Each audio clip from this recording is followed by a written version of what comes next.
Hi everyone, Alex here.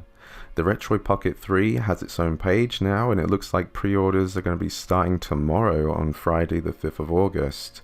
Unfortunately, it sounds like people are getting a bit angry about this device, as it doesn't seem to offer any real performance increase over the Retroid Pocket 2 Plus, but the page is saying it's more powerful than a standard Retroid Pocket 2.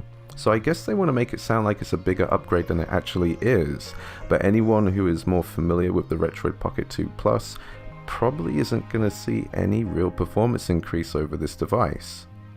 However, there are some benefits to the Retroid Pocket 3. The new form factor and shell might be more comfortable for people who want a slightly larger handheld, and it's quite pleasing to the eye with a variety of colors to choose from.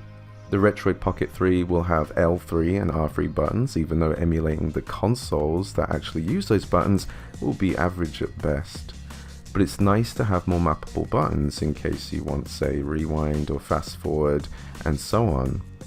The screen is also slightly larger with small bezels, something I personally like. And both joysticks are placed at the bottom, PlayStation style, and it looks like they won't be a hassle to use.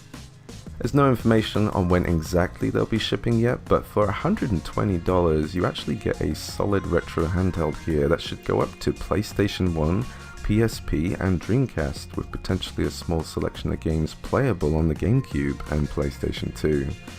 On top of that, it's possible you'll have a better chance of getting one of these than some of the other similarly priced handhelds lately.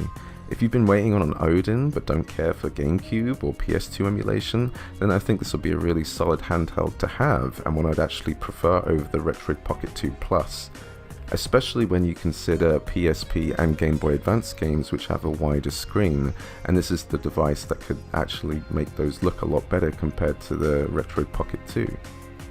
It's just a bummer that this should have been a more powerful device and maybe something to compete with the Odin Lite. And if you have an Odin, then there's really no reason to purchase a Retroid Pocket 3 unless you want something a tad smaller or you like playing your retro games with a D-pad on top. Sometimes that's a lot more comfortable, maybe you like your platformers or fighting games, that's definitely a benefit to that.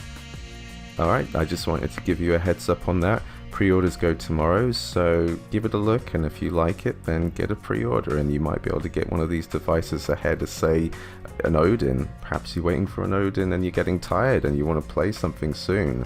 Maybe get something before the end of the year, who knows. Thank you so much for watching. Give a like, subscribe, hit the bell button if you want more content, and have a great day guys. Cheers.